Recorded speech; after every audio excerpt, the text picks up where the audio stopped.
It's Tom's Take Plus One. Cool people doing cool things, okay?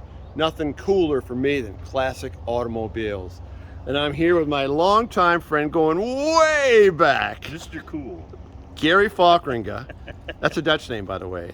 And Gary and I lived on, well, you lived on LaSalle Gardens. Yep. I lived on Kipling Boulevard. And we grew up in the 60s together, hanging out, building wood go-karts. Now you've stepped up from that regard. I remember playing basketball. Yes. Losing the basketball in the old lady spaniola. Yeah, we could go a different direction with that. But we're here to talk about what you did with this beautiful 1970 Cutlass SX. And Gary, when you pulled that cover off and I saw the taillights, did I accurately guess what year it was? You and I always knew our We cars knew our cars by the taillights and the headlights. Yes, and I'm really big, Gary, on this era, late 70s or late 60s, early 70s, when we had the Chevelle Malibu. I had a Buick Skylark that I got in high school, and there was also the Pontiac Le Mans. Buick. Yes, the Pontiac Le Mans. And trying to think which was in the GTO fan, the GTO was a souped up version. But for what we're going to do with this video right now, Gary, is for you to tell a story about what you did with this car. Now on this post, I have some of the photos that Gary did. I mean, he bought this car for what, $1,000? $1,000. It was pretty beat up. You'll see in the post. And this is what it looks like after a year's worth of work. Now, how do you have the skill set to do this, Gary? I took classes at LCC, body shop classes at LCC. Gotcha. And just started. I don't think it was my intent to get it done in a year, but when we found out that the Oldsmobile 100th anniversary was coming up a year later, that was the motivation to get it done. Okay. So we stuck a large chunk of change into it. There isn't any sheet metal other than the firewall here. Okay. And this piece right here of the original car. Okay. The rest is not aftermarket, but like the trunk lid and a couple of the fenders came from Arizona. The quarters were brand new in the box. The doors, I think, were from down south someplace. All the sheet metal was replaced, and I had a teacher at LCC. Frank Winters was his name. He's dead and gone now, but he took a real interest in helping guys that wanted to restore vehicles. Right. And Frank was instrumental on. I'd never fitted a quarter panel before. Okay. And he was there every step of the way on both quarters, making sure that the fit was right, and it just blossomed into this. And it's a 4-speed. I mean, you won't, when you think of Cutlass, other than the 442, which was 4-speed, 4-barrel carburetor and dual exhaust. That's what the 442 stands for. But this was unusual. The gentleman's 442. Oh, okay. It is a 442 with a trim package that's more gussied up version. Yeah. And you got the rag top here. Yep. That's what I was looking for. I was looking for a Cutlass convertible top. I wasn't really looking for an SX. I came across this, and a couple of my friends from the Oldsmobile Club at the time said, "You know what you have here?" They said, "You got an SX," and I'm going, "What's an SX?" I had no idea what it even was at the time. Right. Now, keep in mind, it isn't all original. It looks amazing. Disassembling it, we discovered that it didn't have the original motor in it. Okay.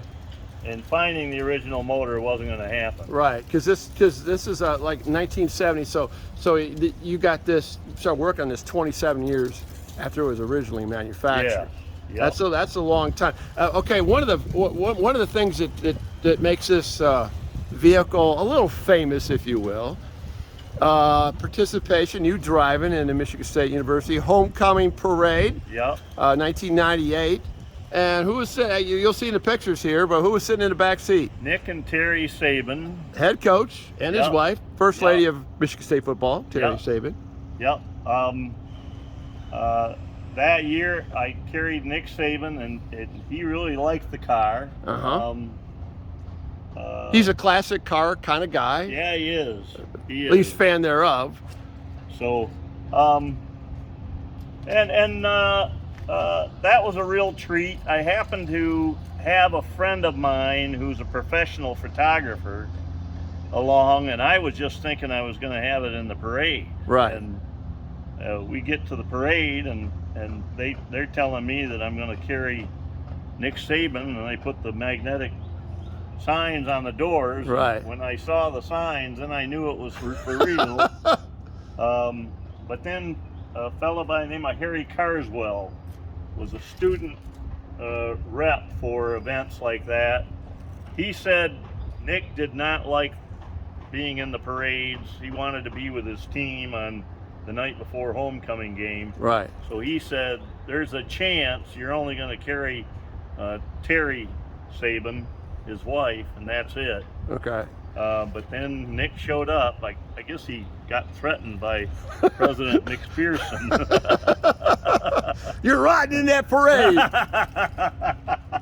And nice guy, you indicated it. He had a good time. He stood behind me talking to me about the car for quite a while, and Cool. was really a polite.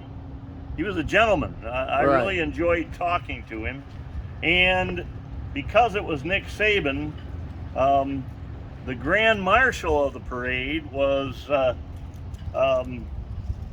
James Caan, the actor. And we have pictures here on this Facebook Yeah. post that show that. So he had to come over and meet Nick Saban. Nice. So You or got he was to- coming to meet me. I'm not sure Meeting which. Gary It could have gone Folkringa. either way. That Dutch guy. And he had his son Scott, who is now in Hawaii 5-0. Gotcha. Scott Caan. Right. In fact, when I was showing pictures at our church here, 10 years ago, all the girls, they didn't care. They didn't know who James Caan was. They wanted to see Scott Caan. Oh yeah, 'cause that was the age differential. James Caan actually played a little football when he was at Michigan State. Yes, he did. Before he went into the Hollywood. Yep. Well, to capsulize it here, Gary, I mean, what kind of maintenance is required to be able to drive this thing? I mean, do you have to turn it over every few months? I mean, it's in your big garage here No. that you have here in the north side of Lansing. Fortunately, it doesn't take much. But okay, I'm changing the oil on it this year, and the oil's got 50 miles on it. But Okay. I'm switching Yeah. to an anti-corrosion oil. gotcha. So otherwise, I probably wouldn't need to change the oil, but every 2 or 3 years. Right, 'cause If you don't need it. that. You don't. When you drive it, what's the occasion that prompts you to drive this? We go to a couple of car shows, and due to my work, I was a carpenter up until last summer. Okay. When I retired, and I worked at General Motors and then had a building business since about 1985. But anyways, that got real busy for the last 20 years. Right. And I don't think I put 50 miles on it in the last 20 years. Okay. But that's going to change this year. We're putting some miles on it. All right. I think we're taking it to the UP. That's awesome. That's That's a pure Michigan vehicle here. Yeah.